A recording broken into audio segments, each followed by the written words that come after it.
Happy Valentine, everyone. Hope every day is your Valentine, which means that we all want to feel love. And welcome to our Grow and Joy with Jen and Chris. Today, we are talking about how can we choose fear over, choose fear over what? We're going to choose How can we love over how can we fear. choose love over fear, Jen? Yeah, Not fear correct. over love. So it's like, okay, which one you want to choose? And I think Chris has chosen love over the fear of being hungry because he's actually like going to have lunch and he chose to come here with us today, all the way from Spain, the countries that I was in love and I'm still is.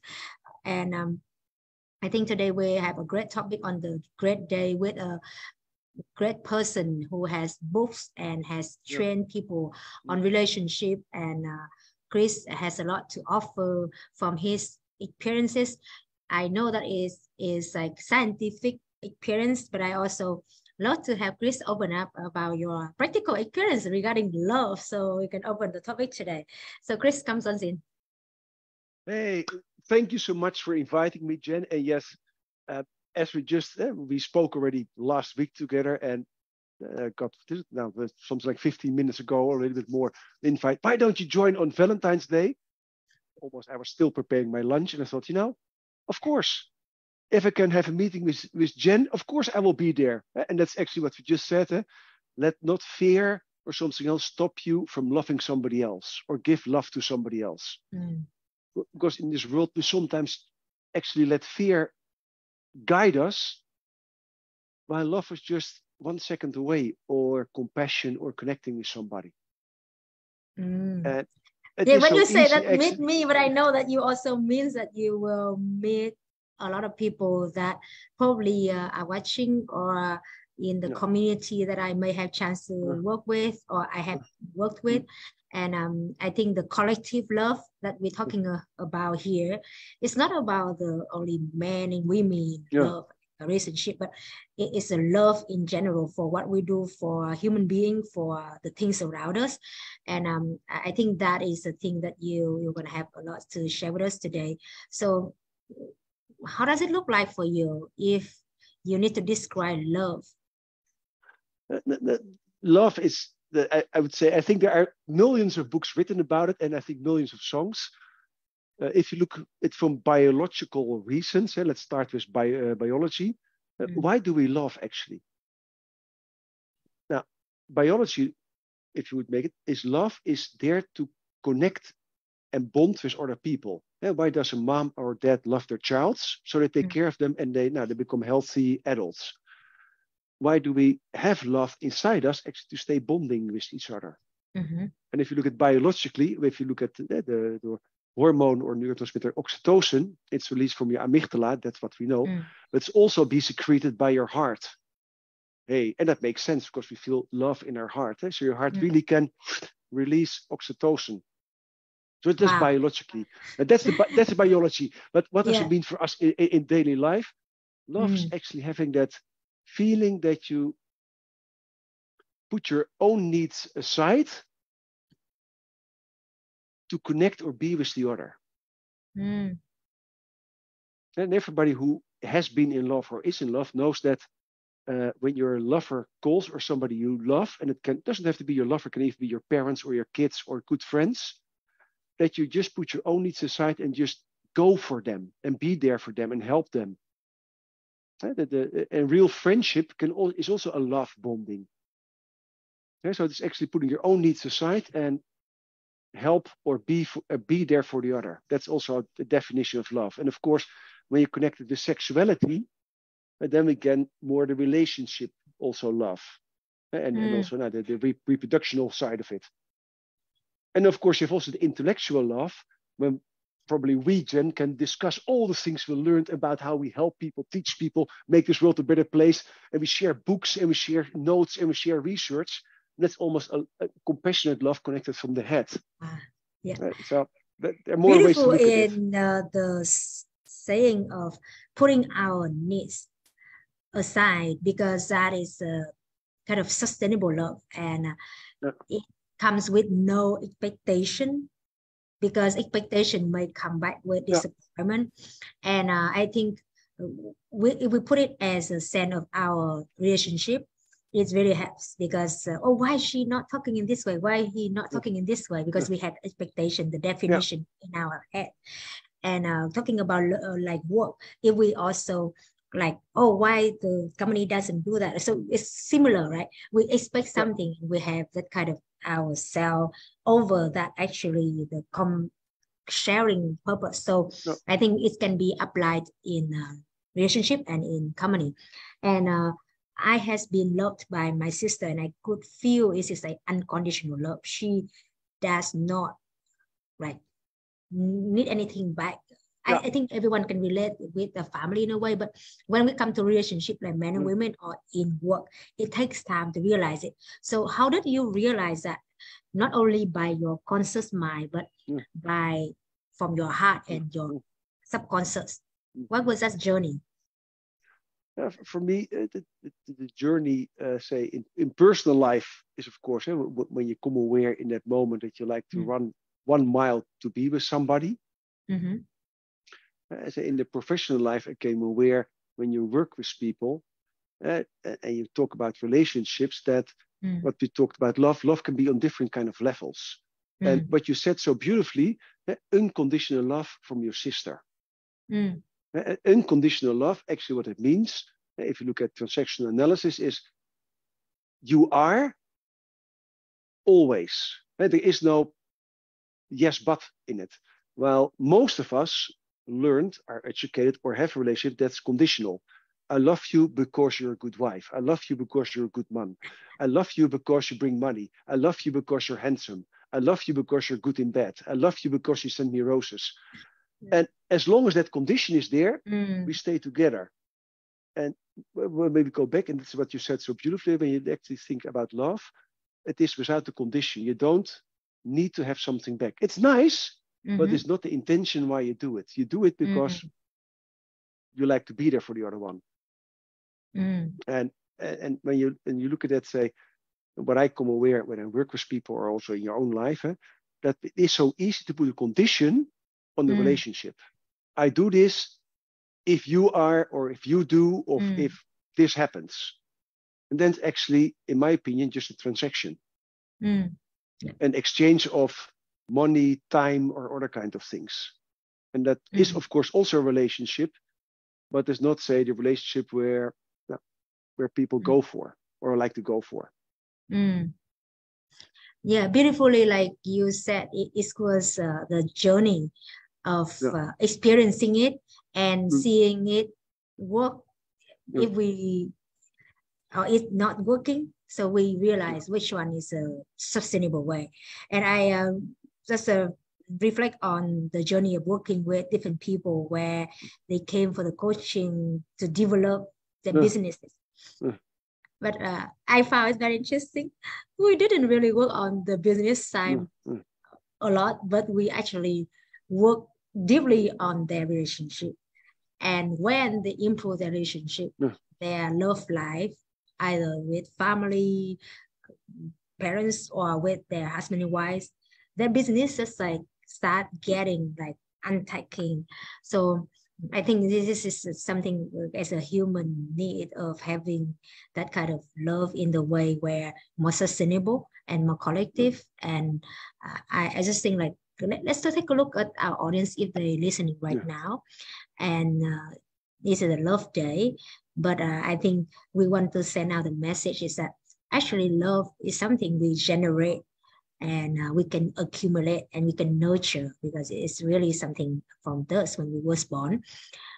We was born with love of mom and dad. I mean, at the moment we was born for sure. Maybe it was accident, right? But still, so, how can we actually, like, from your journey, to feel that kind of loving life every day? That's an extremely good question. That we always say love is hard work, or relationship is hard work. And it is not on the same moment. You can actually say, when you have a relationship, just imagine you step in a bus to go somewhere. And if you don't look where the bus is going, you can be go in the wrong direction. Now, And so the most important thing when we start relationships, and it should be, say, a relationship with your partner, is actually to choose the right bus. And that means Is it the actually right also, bus or the right passenger? no, actually the right bus to where it goes. So somewhere you have to find, is this the person that has the same journey ahead as me? Does it like to have the same development or kind of things, what we call values or and it means actually, in my words, we have to align our three brains. So logically, it would make sense that you stay with the person. From the heart, there should be the love. Hey, I like to run the extra mile for him or her or it. And your gut brain should say, okay, it's also good for me. So and the gut brain also has the reproduction side. So so the sexual parts also be there, or those kind of things. It should look nice, or whatever you like to describe it. When we start a relationship, most people, and after 3 divorces, I could say I was one of those. We start actually from one brain. Oh, she or he looks good. Oh, okay, I will buy her or him a drink. Oh, wow, really we had a nice chat. Oh, in the morning, we had a nice breakfast and we had a nice night. And before you know, it becomes a relationship. But then actually one brain made the choice. And then somewhere down the line, you become aware that actually your heart is not in it or your head is not in it. And then you can stay together or have an unhappy relationship or break off. So actually what we should do as quick as possible is actually become aware, does our partner connect with all our three needs we have? Intellectually, love life, and say a personal life, sexual life. And that is really hard for most of us because it also means communication. And I don't know how it's with you, Jen, and your clients, but communicating and saying what your real needs are is extremely hard. And if you talk about sharing your own needs, most people don't dare to share what they really want because maybe they hurt somebody else. You can see it especially in the bedroom. People don't dare to say what they like and don't like and have a horrible sex life, but also in other lives. Where would you like to eat tonight, Jen? You say, I like to go to the, you say, I like to go to a beautiful Vietnamese restaurant in, I don't know where. And if I wanted something else, then it's the question, what will I do with that? Will I say to Jen, to you, now actually my preference is going to say a Dutch restaurant, if that would exist in Vietnam. And then we can have a discussion where we're going to have dinner. But if I don't say it and I say, okay, I will follow you, Jen, then I feel horrible and you feel happy. But it will do something in a relationship. Most people will not share their own need in that moment. Or they say it in a way that's not nice. Why do you always choose a Vietnamese restaurant? You know, I'm Dutch. You know, I like Dutch food. You think, what happened on heaven's earth? Chris, you just asked me a question, I give an answer, and you explode. What's happening with you? You never think about me. And then before we know, we have a fight. Just because actually I don't share my needs, I only share my frustration. And I expect from you that you read my mind, what I want to have. And that's what you see in a lot of relationships. So coming back, one of the most important things in relationships is actually communication and daring to express your own needs. I think this one is like applicable not only in men and women relationship, but in work life where communication of what we look at things and what our team look at things, it's like it gives us the sense of actually she or he does not mean that. It's just because he or she define that in that way, but not having that intention. So I think communication, especially in the hard time, right? Not hiding or avoiding it, because I has been in that avoidance, and I could see like it's just like something from inside accumulate until one day you're gonna go to the other side of behaviors, which is not sustainable. But you're so right. So how can we have people have that communication in, let's say, difficult communication? Difficult conversation. What you said. Difficult conversations are in workplace and in personal life the hardest thing, because it means you have to show your own vulnerability and your needs, and actually you have to make somebody else. You make somebody else maybe not happy at that time, but in the long run. Yeah, in that time. And what happens, people, then actually that's an issue from the heart brain. The heart brain doesn't like to hurt people, so it will never speak out. But then it becomes too much. One of the other brains takes over. Most times the gut brain says, okay, now it's really detrimental. Now we have to do something. And it cracks. Fire. I don't like you anymore. And the person doesn't see it coming. But to train it is actually come where so my inner need is I'm not happy with ABC. That's a logical thing. Okay. My heart does not dare to share it. My gut brain likes to share it. So, okay, what would all the three brains say to that person? And then come aware actually what all the three brains would say, but also means for ourselves to come aware what is stopping us to communicate. And you will see that most managers who I talk to, and also most relationship people, they say, yeah, but maybe the other person doesn't like what is said, or they're demotivated, or, you know, I don't dare to share negative things. So their heart brain is overtaking to keep the relationship there, not knowing that sometimes a no is an extremely good answer in a relationship. That's totally allowed. No is actually making a relationship most times better. So it's actually training people not to be overrun by a dominant brain, because we all have somewhere one of our brains is more dominant. Yeah. You are a more logical person, more a heart brain person, more a gut brain person, and more selfish, more working for others, or more thinking about the logic, if you would say it in normal language, without the brains. We all have a preference how we answer and how we communicate. The thing we should learn in that part is to come aware, hey, I have a dominance from one of three of them, but to connect with others, I have to communicate from all three of them. And then we come back to when we start, when we had a pre-talk, actually, to train your three internal brains. Because it actually, I always say, you can see it as muscles. Yeah. Wow. If you have a huge trained bicep and your tricep is not trained, the only thing you can do is actually with your arm is have it flexed. Of course, the other one cannot stretch it. Yeah. So what we should do is actually train the other side so you can also be able to flex it, so you can really move your arm. Now, in muscles, it makes totally sense. You have a flexor and a reflexor. In our three brains, you have itself. The gut brain says me, the heart brain says us, and the head brain says, let's make it the logical story of it. So you need all three of them to make the whole movement. But based on our socialization, education, and genetic predisposition, we have a preference. Because in most countries, girls are being educated to be girls, boys are educated to be boys. And what that means, girls should be caring and sweet and nice, and boys should fight, struggle, win, compete, and all this kind of stuff. Actually, we don't train them to be men or women. We train them to be heart brain or gut brain. So we only train one muscle. And we don't train the other muscle. It's like we have one arm is like strong, but the other not. Absolutely beautiful how you say it. So then we are adults, and then actually we're always used to have only one muscle working. So the only thing we do is having one muscle working. We're ambitional, then trained only to do one. Now, so if you come back to what you, me, and the world can do, you actually come where, hey, which muscle is less trained by me, and should I train more? And the moment I work with people on that and say, okay, let's train your gut brain muscle.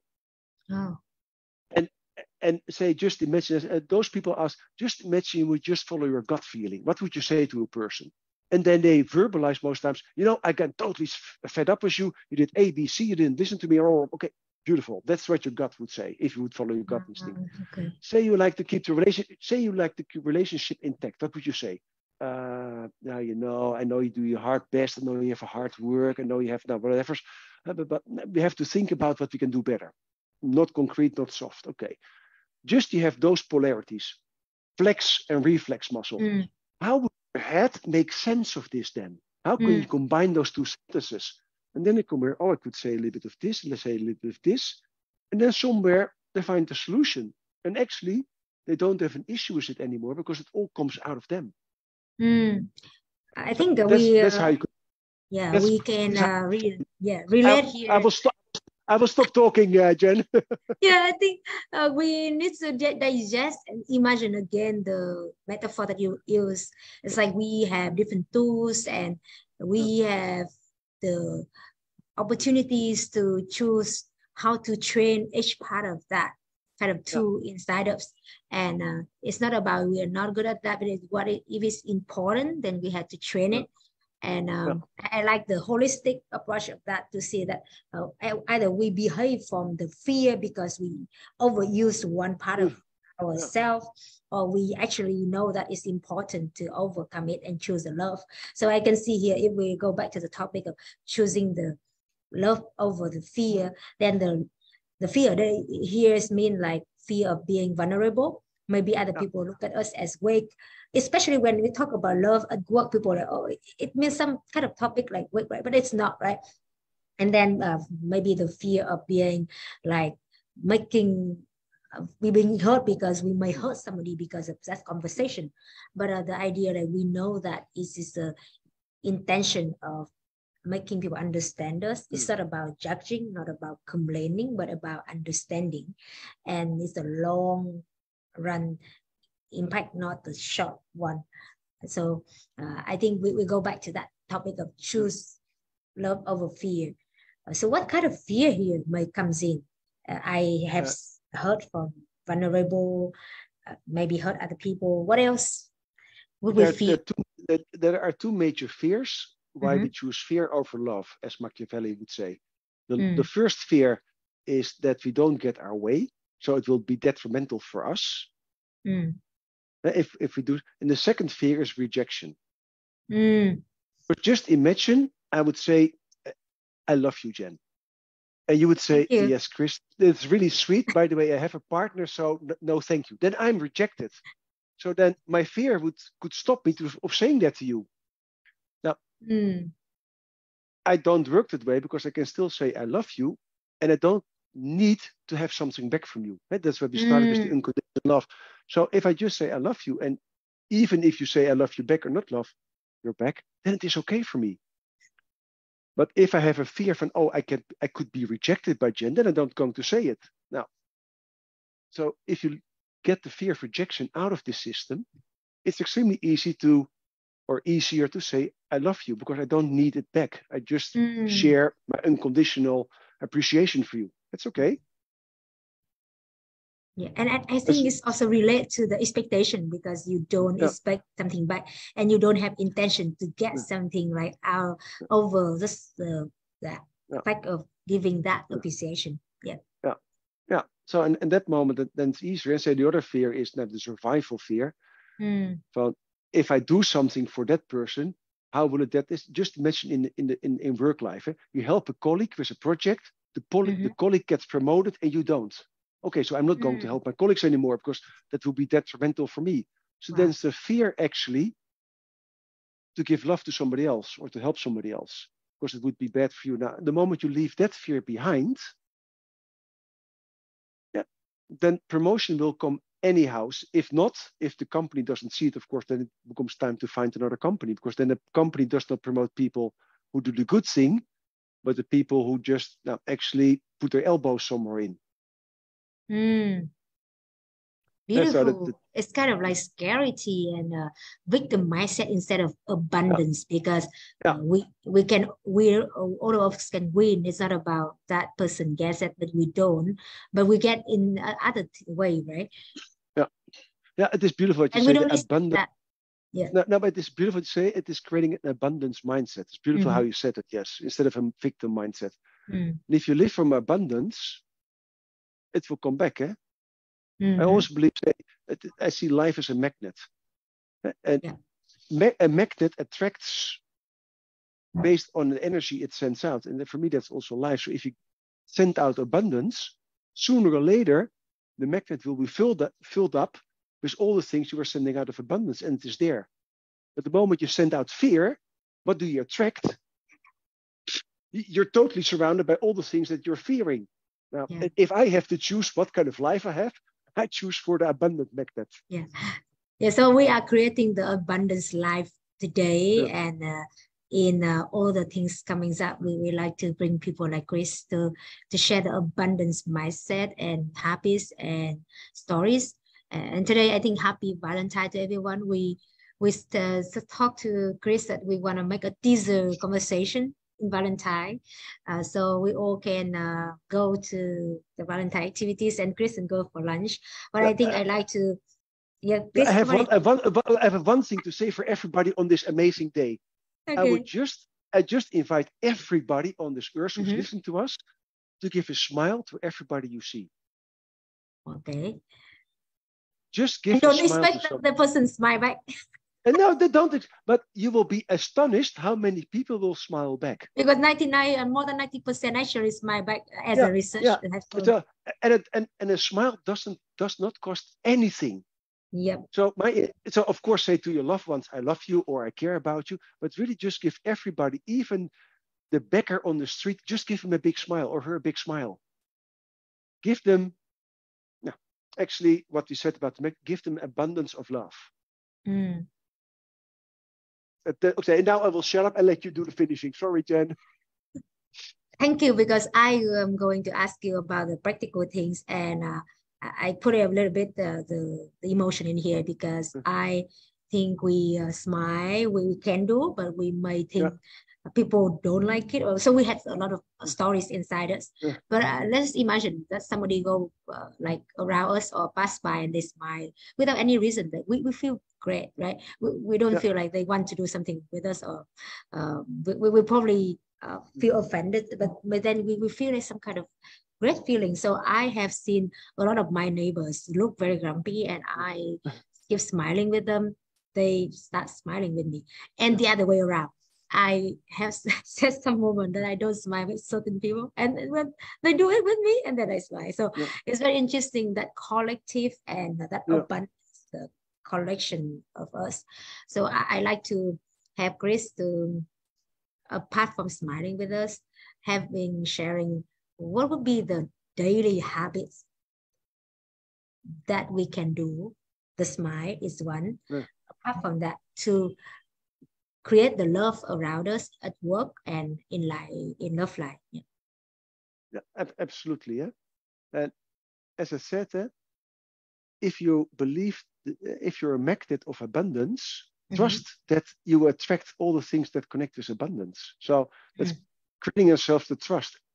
And of course, if you now smile, not right away you get a promotion, but if you smile through life, life will be much happier.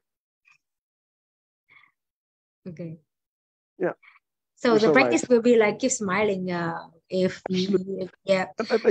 just imagine that the whole world on this day would be smiling to each other.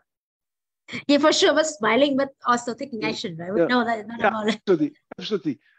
Then there would be no murder, no killing, nothing, no hitting, no aggression, and people just smile. They would not go in front of somebody in the traffic. They would just smile and say, okay, you go first. Would it not be amazing to see that for one day? Yeah, it's amazing. I just think like maybe sometimes the people with the abundant mindset and the positivity that a lot like we're having right now here make people feel like it's so high. But actually, if we have that and we also take action, then we're going to be very interesting, because we can then spend the energy on creation, on innovation, not on judgment and on scarcity. So I think I can feel it from you, like distant, even when we just never met. Hey, every friend, we never met Chris before. But we're connected. It's love. Yeah, that's we started both with a smile in our LinkedIn connection. Yeah. So that's beautiful that we connect with the energy and the abundance thing. And I think that during the conversation we had today, you can notice that Chris has mentioned a lot on brain, and he has a technique, he has tools, he has practical things for us with a scientific base and with also the practical base. So Chris, I know that he has books on it, and you're going to have new book on the topic of related to relationship and also the brain things. So share with us more so we can invite you back. Okay, so say the 16th of March, my book Relationships, Which Brain is Talking, will be released. So available on Amazon and all the kind of things. And why I'm so enthusiastic about it, besides do training for coaches and for people and all those kind of things, is that it's a low entry for everybody because a book is almost affordable for everybody to read about actually the science that we have all inside us biologically. And there's nothing strange about it. And if we become aware of it, how we can make our own life and the life from the people we care about much better. And yeah, that's nice. You heard it's my passion because it's based on science that in the Eastern world was known for thousands of years. In the Western world, we became aware of that 30 years ago because we first have to measure it before we believe it.